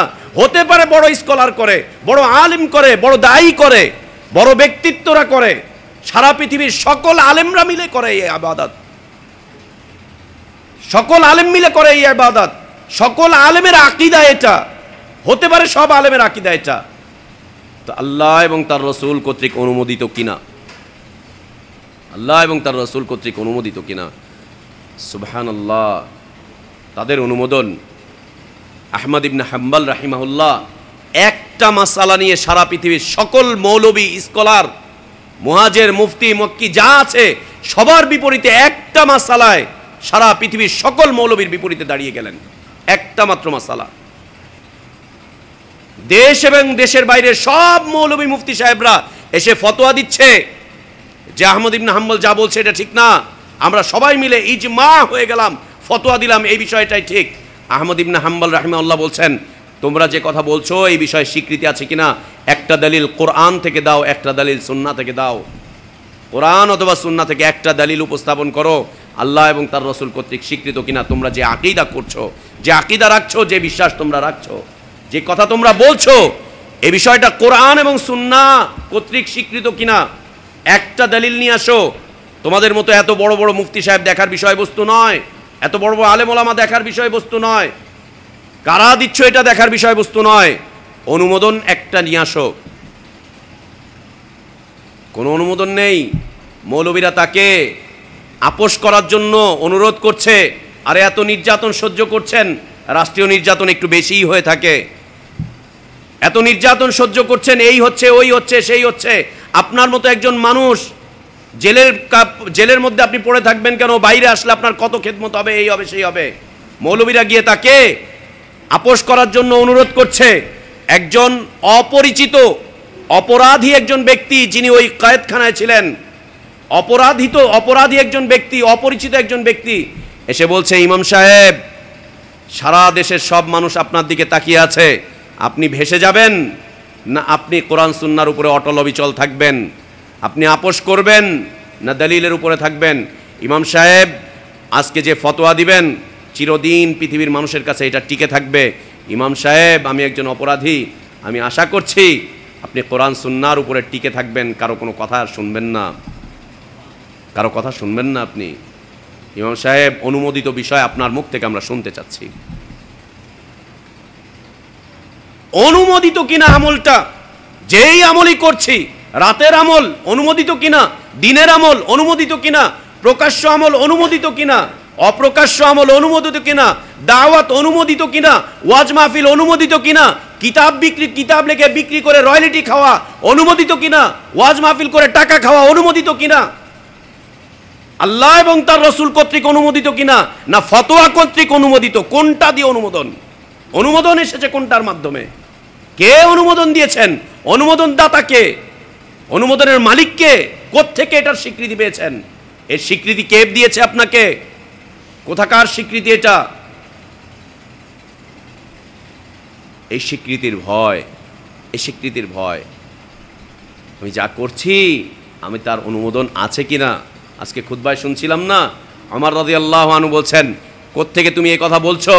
3 বার সালাম দিলে জবাব না পেলে ফিরে চলে যাও, সাক্ষী নিয়ে আসো। অনুমোদন খুঁজছেন, যেটা আল্লাহ এবং তার রসুল কর্তৃক অনুমোদিত কিনা। অনুমোদিত কিনা। এই ভয়, যা করছি এটা অনুমোদনের বাইরে চলে যাচ্ছে, লেখাপড়া যা করছি অনুমোদনের বাইরে কিনা, যেই পথে চলছি এটা অনুমোদিত কিনা। যদি অনুমোদিত না হয় তাহলে ইবাদত আল্লাহর কাছে গ্রহণযোগ্য নয়, আল্লাহর কাছে গ্রহণযোগ্য নয়। অনুমোদিত ইবাদতের মর্যাদা আল্লাহর কাছে কত দেখেন। আল্লাহ তাবারক ওয়া তাআলা বলছেন সূরা আনআম 106 নম্বর আয়াত, আল্লাহ তাবারক ওয়া তাআলা বলছেন অনুমোদিত আমলের ব্যাপারে, মান জাআ বিল হাসানা ফালাহু আশরু আমসালিহা। যে ব্যক্তি উত্তম আমল নিয়ে আসবে, অনুমোদিত স্বীকৃত আমল নিয়ে আসবে, যে ব্যক্তি আল্লাহর সাক্ষাৎ করবে, যে ব্যক্তি সৎ আমল করবে, হাসানা আমল করবে, আল্লাহ তাবারক ওয়া তাআলা একটা আমলের বিপরীতে তাকে 10 গুণ সওয়াব দান করবেন। শুধু অনুমোদন থাকার কারণে, শুধু অনুমোদন থাকার কারণে 10 গুণ বেশি সওয়াব দান করবেন। এই 10 গুণ বেশি সওয়াব অনুমোদন থাকার কারণে 27 গুণে পরিণত হবে। এই 27 গুণ 70 গুণে পরিণত হয়, এই 70 গুণ 700 গুণে পরিণত হয়। এরপরে আল্লাহ বলছেন আল্লাহর কাছে কমতি নেই, আল্লাহ চাইলে আরো অনেক বাড়িয়ে দিবেন, শুধু অনুমোদন থাকার কারণে। শুধু অনুমোদন, যে দাওয়াত অনুমোদিত কিনা, যেই বক্তব্য অনুমোদিত কিনা, যে বিবৃতি এটা অনুমোদিত কিনা, যেই ফতোয়া এই ফতোয়া অনুমোদিত কিনা, যে চলা এই চলা অনুমোদিত কিনা। যদি অনুমোদিত হয় আল্লাহর কাছে গ্রহণযোগ্য হবে। আল্লাহ 10 গুণ 27 গুণ 700 গুণ, এরপরে আল্লাহ যত চাইবেন আরো বাড়িয়ে দিবেন। কিন্তু অনুমোদন যদি না থাকে, রাসূল সাল্লাল্লাহু আলাইহি ওয়াসাল্লাম বলছেন মান আমিলা আমালান লাইসা আলাইহি আমরুনা ফাহুয়া রাদ। ওই দাওয়াত বাদ, ওই লেকচার বাদ, ওই আমর বিল মারুফ বাদ, ওই নাহি আনিল মুনকার বাদ, ওই ওয়াজ বাদ, ওই খুতবা বাদ, ওই সালাত বাদ, ওই সিয়াম বাদ, ওই যাকাত বাদ, ওই দুরুদ বাদ, ওই জিহাদ বাদ, ওই প্রচেষ্টা বাদ, সবগুলো বাদ হয়ে যাবে। একটাও আল্লাহ কবুল করবেন না যদি অনুমোদন না থাকে। এই অনুমোদনের ভয় প্রত্যেকটা আমলে সালেহকারীর মধ্যে থাকা একান্ত জরুরি। আল্লাহ আমাদেরকে এই ভয় দান করেন, আমিন। এই ভয় আল্লাহ আমাদেরকে দান করেন। এই অনুমোদন হচ্ছে কিনা, আর এই অনুমোদনের সাথে সাথে আল্লাহ তাবারক ওয়া তাআলা এটাকে সংরক্ষণ করছেন কিনা আমলে সালেহ হিসাবে। আল্লাহ এটাকে আমলে সালেহ হিসাবে সংরক্ষণ করছেন কিনা। প্রত্যেকটা মানুষ যে ভালো আমল করছে, মালাইকারা এটাকে লিপিবদ্ধ করছেন, আল্লাহ তাবারক ওয়া তাআলার কাছে পৌঁছাচ্ছেন, ওইটা তার ডায়েরির মধ্যে লিপিবদ্ধ হয়ে থাকছে। কিয়ামতের দিন তাকে তার ডান হাতে আমলনামা দেওয়া হবে। সে তার ডায়েরি খুলে দেখবে, তাজ্জব হয়ে যাবে যে আল্লাহ আমার এই স্বীকৃত আমলটাকে কিভাবে করে সংরক্ষণ করে রেখেছেন, কিভাবে সংরক্ষণ করে রেখেছেন। স্বীকৃত এই আমলটা সংরক্ষিত কিনা, আল্লাহ সংরক্ষণ করছেন কিনা, মাহফুজ হচ্ছে কিনা আমার এই আমলটা মাহফুজ কিনা।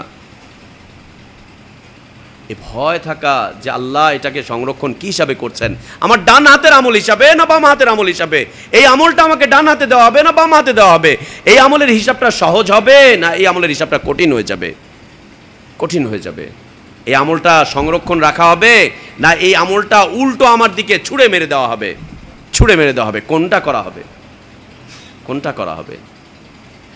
এ ভয় প্রত্যেকটা মুমিনের, প্রত্যেকটা মুসলিমের, প্রত্যেকটা আমলে সালেহকারীর ব্যক্তির এই ভয় থাকা উচিত যে আল্লাহ সংরক্ষণ করছেন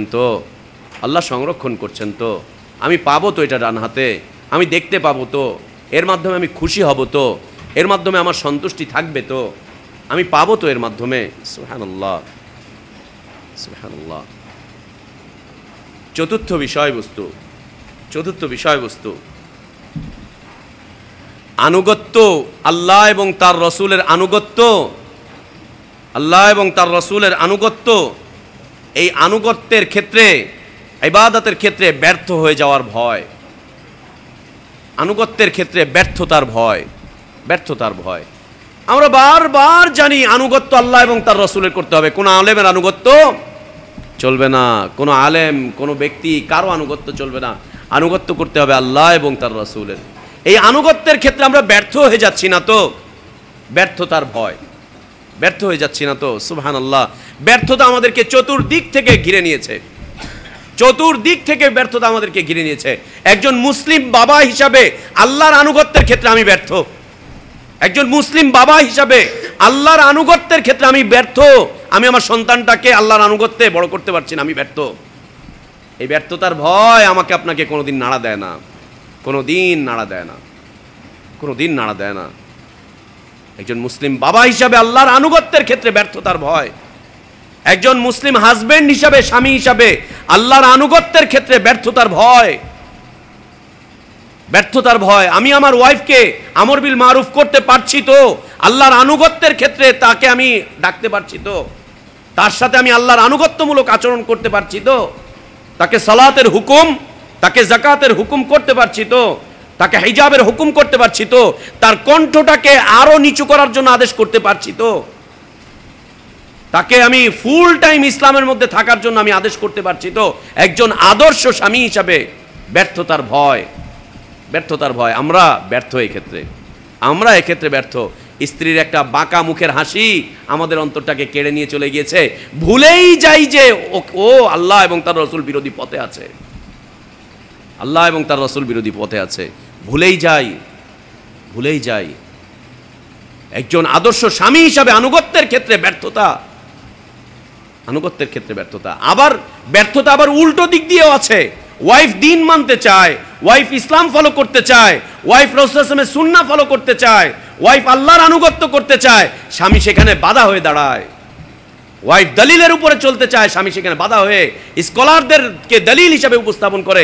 এত বড় বড় আলেম, এত বড় বড় ব্যক্তি, এত বড় বড় পণ্ডিত, এত বড় বড় বুঝমান ব্যক্তি, তাদের চাইতে তোমার বুঝ বেশি নাকি? সুবহানাল্লাহ। ইসলাম বোঝার মানদণ্ড এত বড় আলেম নয়, এত বড় আলেম নয়। ইসলাম বোঝার মানদণ্ড এত বড় আলেম নয়। যে কোনো ছোট্ট ব্যক্তি ইসলাম বুঝে নিতে পারে। আব্দুল্লাহ ইবনে ওমরের মতো ছোট্ট বাচ্চা সাহাবীর কাছে ওমর রাদিয়াল্লাহু আনহু চুপচাপ তাকিয়ে থাকতেন যে এই বাচ্চা আজকে কি বলছে। আব্দুল্লাহ ইবনে আব্বাস ছোট বাচ্চা সাহাবী, বড় বড় রাইসুল সাহাবীদের মধ্যে যারা বড় বড় ছিলেন তারা তাদের দিকে চুপচাপ তাকিয়ে থাকতেন যে এই বাচ্চা কি বলছে ইসলামের ব্যাপারে, আজকে এই বাচ্চা কি বলছে।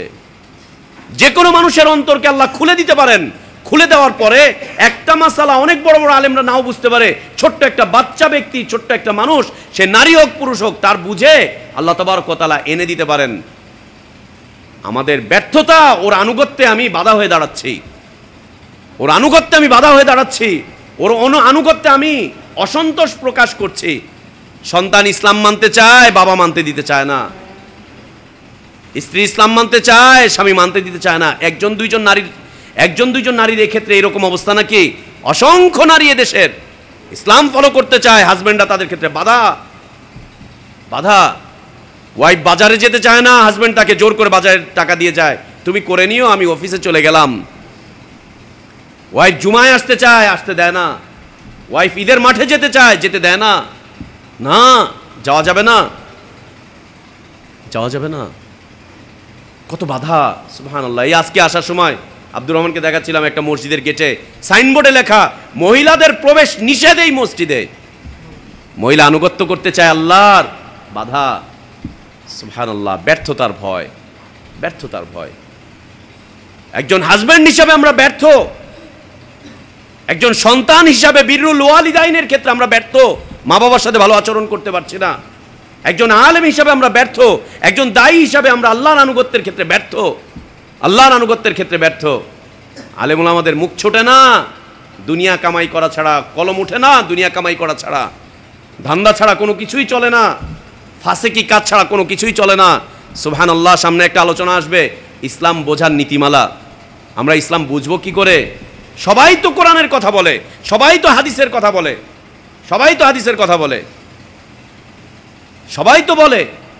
এই আজকে জুমার পরে হাফিজের সাথে একজন লোক, হাফিজুর রহমানের সাথে একজন লোকের সাথে তর্ক লেগে গেছে জুমার সালাতের পরে। ও বেচারা কোনো উত্তর করছে না, জিজ্ঞেস করছে, এই তুমি যে রুকু থেকে উঠার পরে আবার এমনি করে হাত বাঁধতেছো, এটা কই পাইছো, কই পাইছো? ও কি বলছে মনে হচ্ছে দলিল আছে। ওর পাশের ছেলেটা বলছে হ্যাঁ দলিল আছে, এটাও জায়েজ ওইটাও জায়েজ। বলছে কোন আমল করো? হানাফি হাদিসেও নাই আর আহলে হাদিসদের হাদিসেও পাইলাম না, কই পাইলা এটা? যিনি বলছেন তিনি দাড়ি চাচা, মোচ চাচা, ঠোঁট এটা কালো হয়ে রয়েছে, কি যেন টানে। ওই লোক বলছে যে কোন আমল করছো, বুকে হাত বাঁধতেছো, রুকু থেকে উঠার পরে হাত বাঁধা অবস্থায় আবার রুকু সেজদায় যাচ্ছ, কই পাইছো? এটা তো হানাফি হাদিসেও পাই নাই, দেখলাম না কোনো হানাফির আমল করতে, আর আহলে হাদিসেরও তো দেখলাম না। কোন হাদিস এটা? আমি তো খুঁজেই পাইলাম না। পিছন থেকে বললাম আপনি খোঁজেন, খুঁজলে পাবেন। ওকে দেখেছে বাচ্চা ছেলে গরম করে কথা বলছে, আমি পিছন থেকে বলার পরে খোঁজেন, খুঁজলে পাবেন। খুঁজলে পাবো? আমি বললাম হ্যাঁ অনেক দলিল আছে, খুঁজলেই পাবেন, খুঁজলে পেয়ে যাবেন। বলছে না নতুন নতুন দেখতেছি, এই দেখতেছি এই দেখতেছি। পাশে থেকে একজন লোক বলতেছে শুনেন এরকম অনেক কিছুই দেখবেন। যিনি আজকে খুতবা দিয়েছেন, নাম নিলাম না, ওনার কথা বলছে, গিয়ে ওনাকে জিজ্ঞেস করেন উনি এই আমলটা করে কিনা। যদি উনি এই আমলটা করে তাহলে এটা হাদিসে আছে, আর যদি উনি এই আমল না করে তাহলে হাদিসে নাই। দুনিয়াতে ওই হাদিস খুঁজাই পাবেন না। দুই আহলে হাদিস আর একটা ছেলে রাসূলুল্লাহ সাল্লাল্লাহু আলাইহি ওয়াসাল্লামের আনুগত্য করে তাকে এইভাবে করে বুঝিয়ে দিচ্ছে। ওনারা যদি আমল করে, আহলে হাদিসরা যদি করে তাহলে এটাই 100% ইসলাম, যদি না করে তাহলে ওটা ইসলাম না। সুবহানাল্লাহ। এটা কোন ধরনের ইসলাম? এই ইসলাম আসলো কোত্থেকে? এই ইসলাম আসলো কোত্থেকে? ইসলাম বোঝার নীতিমালা। ইসলাম বুঝবো আমরা কিভাবে? কোন পদ্ধতিতে ইসলাম বুঝবো? সবাই তো কোরআন বলে, সবাই তো হাদিস বলে, সবাই তো হাদিস বলে। আট্রসিক বলে আমরা কোরআন হাদিসের বাইরে, মাইজ ভান্ডারি বলে আমরা কোরআন হাদিসের বাইরে, হানাফি শাফি মালিকি যারা আছে এরা বলে আমরা কোরআন হাদিসের বাইরে, ব্রেলভি বলে আমরা কোরআন হাদিসের বাইরে, দেওবন্দিরা বলে আমরা কোরআন হাদিসের বাইরে। সবাই তো কোরআন হাদিস নিয়ে আছে, সবাই তো নিয়ে আছে কোরআন হাদিস। সুবহানাল্লাহ। ইসলাম বোঝার নীতিমালাকে আল্লাহ তাবারক ওয়া তাআলা এত সহজ করে দিয়েছেন, এত সহজ, বিশ্বাস করেন খুব সহজ একটা বিষয়। এইটাকে এত পেঁচিয়ে পেঁচিয়ে পেঁচিয়ে পেঁচিয়ে মানুষের সামনে একেবারে কঠিন করে দাঁড় করিয়ে দেওয়া হয়েছে, কঠিন করে দাঁড় করিয়ে দেওয়া হয়েছে। অথচ ইসলাম বোঝা খুব সহজ একটা বিষয়, খুব সহজ একটা বিষয়। তো আল্লাহ তাবারক ওয়া তাআলার আনুগত্যের ক্ষেত্রে ব্যর্থতার ভয়, আমি ব্যর্থ হয়ে যাচ্ছি না তো, ব্যর্থ হয়ে যাচ্ছি না তো। সুবহানাল্লাহ। আজকে আমরা দেখব যে আমাদের ব্যর্থতা ছাড়া আমাদের সফলতা নেই বললেই চলে। ব্যবসায়ী হিসাবে আমরা ব্যর্থ, চাকরিজীবী হিসাবে আমরা ব্যর্থ, লেখাপড়ার ক্ষেত্রে আমরা ব্যর্থ, শিক্ষকতার ক্ষেত্রে আমরা ব্যর্থ, দিন প্রচারের ক্ষেত্রে আমরা ব্যর্থ, আমর বিল মারুফের ক্ষেত্রে আমরা ব্যর্থ, নাহি আনিল মুনকারের ক্ষেত্রে আল্লাহর আনুগত্যে আমরা ব্যর্থ, হালাল খাওয়ার ক্ষেত্রে আমরা ব্যর্থ, হালাল পড়ার ক্ষেত্রে আমরা ব্যর্থ। ব্যর্থতা ব্যর্থতা ব্যর্থতা ব্যর্থতা ব্যর্থতা। সফলতা কোথায় তাহলে? সফলতা কোথায় তাহলে? ব্যর্থতাতেই কি আমাদের জীবন কেটে যাবে? আমরা কি ব্যর্থ থেকেই যাব? এই ব্যর্থতার গ্লানি নিয়েই দুনিয়া থেকে যাব? এই ব্যর্থতা নিয়েই কি তাহলে আমরা কিয়ামতের দিন আল্লাহর সামনে দাঁড়াবো? কি অবস্থা হবে আমাদের তাহলে এই ব্যর্থতা দিয়ে? কি পরিস্থিতি হতে পারে তাহলে আমাদের এই ব্যর্থতার কারণে? কি পরিস্থিতি হতে পারে? ব্যর্থই থেকে যাব দুনিয়ার জীবনে, ব্যর্থই থেকে যাব আমি আমার পরিবারে, ব্যর্থই থেকে যাব আমি আমার সমাজে, ব্যর্থই থেকে যাব আমি আমার প্রতিষ্ঠানে। ওলামাদের এই ব্যর্থতা থেকেই যাবে দেশের। ভাই সত্য কথা বলতে পারি না, ভাই চাকরি চলে যায়, ভাই এই হয়, ভাই ওইটা হয়, ভাই সেটা হয়, ভাই কমিটির এই চাপ, ওই চাপ, সেই চাপ। এই ব্যর্থতা আল্লাহর আনুগত্যের ক্ষেত্রে এটা থেকেই যাবে আজীবন, আজীবন এটা থেকেই যাবে। তবে সফল হবে কে? আল্লাহ তাবারক ওয়া তাআলা তো বলেছেন ওয়ালা তাহিনু ওয়ালা তাহজানু ওয়া আনতুমুল আলাউন, ওয়া আনতুমুল আলাউন। ভয় করো না, চিন্তা করো না, তুমি তোমার মনটাকে ছোট করতে যেও না, তোমরা বিজয়ী হবে, সফল হবে, সফলতা তোমাদের জন্য, ইন কুনতুম মুমিনিন। তাহলে আবার ব্যর্থতা আসছে কেন মুমিনদের জীবনে? পৃথিবীব্যাপী আজকে মুসলিমরা ব্যর্থ সকল ক্ষেত্রে, রাষ্ট্রীয় ক্ষেত্রে ব্যর্থতা, চাকরির ক্ষেত্রে ব্যর্থতা, আইনের ক্ষেত্রে ব্যর্থতা, সকল ক্ষেত্রে ব্যর্থতা, শিক্ষা দীক্ষার ক্ষেত্রে ব্যর্থতা, পরিবারের ক্ষেত্রে ব্যর্থতা, বাবা হওয়ার ক্ষেত্রে ব্যর্থতা, ভাইয়ের ক্ষেত্রে বোন ব্যর্থতা, বোন হওয়ার ক্ষেত্রে ভাইয়ের ব্যর্থতা, নিজে ইসলামের উপরে টিকে থাকার ক্ষেত্রে ব্যর্থতা, দিন মানার ক্ষেত্রে ব্যর্থতা, জান্নাতে যাওয়ার ক্ষেত্রে ব্যর্থতা, জাহান্নাম থেকে বেঁচে থাকার ক্ষেত্রে ব্যর্থতা। অতঃপর সফলতাটা কোথায়? অতঃপর সফলতাটা কোথায়? আল্লাহ জান্নাত কাদেরকে দিবেন তাহলে? কে জান্নাতে প্রবেশ করবে তাহলে? কিয়ামতের দিন জান্নাতের দরজাগুলো তো মুমিনদেরকে ডাকতে থাকবে, আসো আসো আসো আমার দরজা দিয়ে আসো, আসো আমার দরজা দিয়ে আসো। জান্নাতের দরজাগুলো আমলে সালেহকারীদেরকে ডাকতে থাকবে। কাদেরকে ডাকবে? যারা এইভাবে আল্লাহকে ভয় করে চলে তাদেরকে ডাকবে কিয়ামতের দিন। রাসূলুল্লাহ সাল্লাল্লাহু আলাইহি ওয়াসাল্লাম এইভাবে বলছিলেন যে কিয়ামতের দিন অমুক মানুষকে ওই জান্নাতের দরজা ডাকবে, তো সেই জান্নাতের দরজা ডাকবে। একজন সাহাবী বলছিলেন যে ইয়া রাসূলুল্লাহ, এমন কি মানুষ আছে আপনার উম্মতের মধ্যে যেই ব্যক্তিকে সবগুলো জান্নাত একসাথে ডাকতে থাকবে? বলছে হ্যাঁ আছে। সে কে? বলছে সে হচ্ছে আবু বকর রাদিয়াল্লাহু আনহু আরদা। সে হচ্ছে আবু বকর, তাকে সবগুলো দরজা ডাকতে থাকবে। কেন? আল্লাহর আনুগত্যের মধ্যে তার মধ্যে ব্যর্থতা ছিল না। রাসূলুল্লাহ সাল্লাল্লাহু আলাইহি ওয়াসাল্লামের স্বীকৃতি ছাড়া কোনো ইবাদত করতেনই না। মুনাফিকি নিফাকি বলতে তার অন্তরের ভিতরে কিছুই ছিল না, কিছুই ছিল না। মুনাফিকের ব্যাপারে ভয় কত, শুধু দুনিয়ার জীবনে নয়, কিয়ামতের দিন জান্নাতে যাওয়ার ক্ষেত্রেও, কিয়ামতের দিন জান্নাতে যাওয়ার ক্ষেত্রেও মুসলিমরা যখন সিরাত পার করবে তখন ভয়ে ভীত সন্ত্রস্ত হয়ে আল্লাহর কাছে দোয়া করবে। আল্লাহ তাবারক ওয়া তাআলা বলছেন, ইয়াউমা তারাল মুমিনিনা ওয়াল মুমিনাত ইয়াসআ নূরুহুম বাইনা আইদিহিম ওয়া বিআইমানিহিম। তুমি কিয়ামতের দিনের কথা বলছেন, তুমি দেখতে পাবে মুমিন নারী মুমিন পুরুষরা চলতে থাকবে, তারা জান্নাতের দিকে তারা যেতে থাকবে, তাদেরকে আলো দেওয়া হবে, এই আলোর উপরে ভিত্তি করে তারা সামনের দিকে চলতে থাকবে, ডানে বামে আলো থাকবে তাদের। বুশরাকুমুল ইয়াউমা জান্নাত, তাদেরকে সেদিন বলা হবে তোমাদেরকে আজকে জান্নাতের সুসংবাদ দেওয়া হচ্ছে, যাও প্রবেশ করো প্রবেশ করো প্রবেশ করো। আল্লাহ তাবারক ওয়া তাআলা পরের আয়াতে বলছেন, ইয়াউমা ইয়াকুলুল মুনাফিকুনা ওয়াল মুনাফিকাত, সেদিন মুনাফিক নারী এবং পুরুষরা বলবে, পুরুষ এবং নারীরা বলবে, লিল্লাযিনা আমানু, ঈমানদারকে, উনজুরুনা, আমাদেরকে একটুখানি দেখো না, আমাদেরকে একটু আলো দাও না, তোমাদের আলো দিয়ে আমরাও চলি, নাকতাবিস মিন নূরিকুম, আলো দাও না। মুমিনিনরা তখন বলবেন, কিল আরজিউ ওয়ারাকুম, যাও পিছনে যাও, গিয়ে তোমরা তোমাদের আলো নিয়ে আসো, আলো নিয়ে এসে তারপরে চলো, আলো নিয়ে এসে চলো। এ হচ্ছে কিয়ামতের দিন তাদের চলার অবস্থা। আল্লাহ তাবারক ওয়া তাআলা সূরা তাহরিমে এই অবস্থাকে আরেকটু ব্যাখ্যা করছেন। আল্লাহ বলছেন, ইয়া আইয়ুহাল্লাযীনা আমানু তুবু ইলাল্লাহি তাওবাতান নাসুহা, এই ঈমানদাররা তোমরা তাওবা করো, আল্লাহর কাছে তওবা করো, পরিপূর্ণ তওবা, বিশুদ্ধ তওবা করো। আসা রাব্বুকুম আন ইউকাফিরা আনকুম সাইয়্যাতিকুম, আশা করা যাচ্ছে আল্লাহ তোমাদের পাপগুলোকে মিটিয়ে দিবেন। ওয়াইদখিলাকুম জান্নাত তাজরি মিন তাহতিহাল আনহার, এবং এমন জান্নাতে প্রবেশ করাবেন যেই জান্নাতের নিচে ঝর্ণাধারা প্রবাহিত থাকে। ইয়াউমা লা ইউখজিল্লাহুন নাবিয়্যা ওয়াল্লাযীনা আমানু মা, সেদিন আল্লাহ তাবারক ওয়া তাআলা, সেদিন আল্লাহ তাবারক ওয়া তাআলা মুমিনিনদেরকে, মুমিনিনদেরকে, নবীর সাথী সঙ্গীদেরকে আল্লাহ তাবারক ওয়া তাআলা সেদিন অসম্মান করবেন না, তাদেরকে সম্মান দান করবেন। তারা চলতে থাকবে, নূরুহুম ইয়াসআ বাইনা আইদিহিম ওয়া বিআইমানিহিম, তাদের কাছে যে আলো দেওয়া হবে সেই আলো নিয়ে তারা সামনের দিকে চলতে থাকবে। সিরাত, যেটাকে আমরা পুল সিরাত বলি, এই সিরাতে যাওয়ার জন্য আল্লাহ তাবারক ওয়া তাআলা আলো দান করবেন, আলো দান করবেন। আব্দুল্লাহ ইবনে মাসউদ রাদিয়াল্লাহু আনহু বলছেন যে এই আলোটা পরিমাণে কম বেশি হবে, পরিমাণে কম বেশি হবে। কাউকে কাউকে আল্লাহ তাবারক ওয়া তাআলা পাহাড় পরিমাণ আলো দিবেন, এই পাহাড় পরিমাণ আলো নিয়ে তার সামনে আর কোনো অন্ধকার আসবে না, সে চলতেই থাকবে, দিদার সে আরামে চলতে থাকবে। কাউকে আল্লাহ তাবারক ওয়া তাআলা খেজুর গাছের পরিমাণ আলো দিবেন, সেই খেজুর গাছের পরিমাণ আলো নিয়ে সামনের দিকে চলতে থাকবে।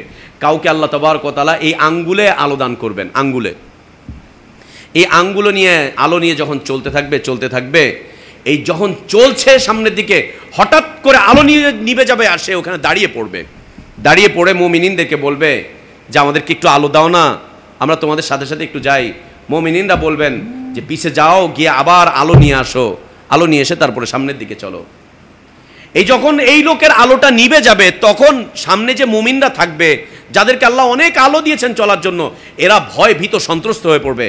আয় হায়, ওর হাতের আলো নিভে গেল, তাহলে আমার কি হবে? সামনে তো গুটগুটে অন্ধকার, আমার কি হবে তাহলে? ভয় ভীত সন্ত্রস্ত হয়ে তারা আল্লাহর কাছে তখন কেঁদে কেটে দোয়া করবেন, রব্বানা আতমিম লানা নূরানা, আল্লাহ আপনি আমাদের আলোটাকে নিভিয়ে দেন না, পরিপূর্ণ করে দেন। রব্বানা আতমিম লানা নূরানা, আল্লাহ আপনি আমাদের আলোটাকে পরিপূর্ণ করে দেন, আমাদের আলোকে আল্লাহ আপনি নিভিয়ে নিয়েন না, আল্লাহ আপনি আমাদের আলোকে কেড়ে নিয়েন না, আল্লাহ আপনি আমাদের আলোটাকে আরেকটু বাড়িয়ে দেন, আরেকটু বাড়িয়ে দেন, আরেকটু বাড়িয়ে দেন। ওয়াগফির লানা, আল্লাহ আপনি আমাদেরকে মাফ করে দেন, আল্লাহ আপনি আমাদেরকে মাফ করে দেন। পিছনের মানুষের আলো শেষ, সামনের মানুষের আলো আছে। পিছনের মানুষকে অল্প আলো দেওয়া হয়েছে, সামনের মানুষকে অনেক আলো দেওয়া হয়েছে, এরা নিশ্চিত জান্নাতে যাবে। এরপরেও তখন ভীত সন্ত্রস্ত হয়ে কেঁদে আল্লাহর কাছে দোয়া করবে, আল্লাহ ওদের যেমন আলো নিভে গেছে, আমাদের যেন আলো নিভে না যায়। আল্লাহ ওদের যেমন আলোতে শর্ট পড়েছে, আমাদের যেন আলোতে কমতি না আসে, ঘাটতি না আসে। আল্লাহ আপনি আমাদের আলোতে বেশি দান করেন, আল্লাহ আরো বাড়িয়ে দেন, আরো বাড়িয়ে দেন, আরো বাড়িয়ে দেন। আল্লাহ আমাদেরকে মাফ করে দেন, আল্লাহ ভুল হয়ে গিয়েছিল, আমাদেরকে মাফ করে দেন, মাফ করে দেন, মাফ করে দেন।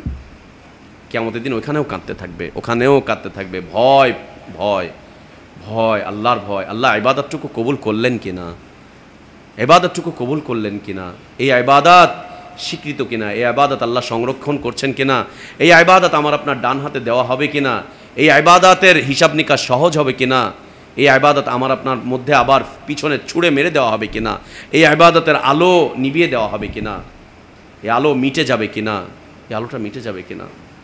সুবহানাল্লাহ। আল্লাহ তাবারক ওয়া তাআলার কাছে দোয়া, আল্লাহকে ভয় করে আল্লাহ আমাদেরকে যাবতীয় কাজগুলো সম্পাদন করার তৌফিক দান করেন। আল্লাহ আপনি আমাদের ব্যর্থতাগুলোকে ঘুচিয়ে দেন, আল্লাহ আপনি আমাদের ব্যর্থতাগুলোকে ঘুচিয়ে দেন। আল্লাহ আপনি আমাদেরকে ব্যর্থতাগুলোকে ঘুচিয়ে দেন। আল্লাহ আপনি আমাদেরকে সফল মুমিন হিসাবে কবুল করেন। আল্লাহ আপনি আমাদেরকে সফল মুমিন হিসাবে কবুল করেন। আল্লাহ আপনি আমাদেরকে শক্তি দান করেন। আল্লাহ আপনার আনুগত্যের ক্ষেত্রে আমাদেরকে শক্তি দান করেন। আল্লাহ আপনার আনুগত্যের ক্ষেত্রে আমাদেরকে শক্তি দান করেন। আল্লাহ আপনি আমাদের দুর্বলতাগুলোকে মিটিয়ে দেন। আল্লাহ আপনি আমাদের দুর্বলতাগুলোকে মিটিয়ে দেন।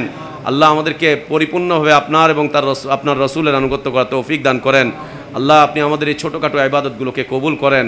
আল্লাহ আমাদের ছোটোখাটো ইবাদতগুলোকে আপনি কবুল করেন। আল্লাহ এই ইবাদতগুলোকে ডান হাতের আমলনামা হিসাবে আপনি কবুল করেন। আল্লাহ আমাদের এই হিসাব নিকাশকে আপনি সহজ করে দেন। আল্লাহ আপনি আমাদেরকে আলো দান করেন। আল্লাহ আমাদের আলোতে পরিপূর্ণতা দান করেন। আল্লাহ আপনি আমাদেরকে মাফ করে দেন। আল্লাহ আপনি আমাদেরকে মাফ করে দেন। আল্লাহ আপনি আমাদেরকে মাফ করে দেন। আল্লাহ আমাদের অন্তরগুলোকে ঈমানের সাথে আরও শক্ত করে মজবুত করে এঁটে দেন। আল্লাহ আমাদেরকে হেদায়েত যখন দিয়েছেন দয়া করে আর গুমরাহ করে দিয়েন না। আল্লাহ হেদায়েত যখন দিয়েছেন আর গুমরাহ করে দিয়েন না। আল্লাহ আমাদেরকে লোকচক্ষুর অন্তরালে যেগুলো চলে ওই সমস্ত পাপ থেকে আপনি হেফাজত করেন। আল্লাহ মানুষের সাথে যে সমস্ত বিষয় নিয়ে আমরা আপোষকামিতার দিকে চলে যাচ্ছি, আল্লাহ সেই আপোষকামিতা থেকে আমাদেরকে হেফাজত করেন। আল্লাহ জীবনের সকল ক্ষেত্রে আপনার এবং আপনার রসুলের আনুগত্য করার তৌফিক দান করেন। আল্লাহ আপনি আমাদেরকে দুনিয়াতে হাসানা দান করেন। আল্লাহ আপনি আমাদেরকে আখিরাতে হাসানা দান করেন। আমিন। ওয়া আখির দাওয়ানা আলহামদুলিল্লাহি রাব্বিল আলামিন। ওয়া সাল্লাল্লাহু ওয়া সাল্লাম ওয়া বারাকা আলা নবিয়িনা মুহাম্মদ ওয়া আলা আলিহি ওয়া আসহাবিহি আজমাইন। সুবহানাকাল্লাহুম্মা ওয়া বিহামদিকা আশহাদু আল্লা ইলাহা ইল্লা আনতা আস্তাগফিরুকা ওয়া আতুবু ইলাইক। আসসালামু আলাইকুম ওয়া রাহমাতুল্লাহি ওয়া বারাকাতুহু।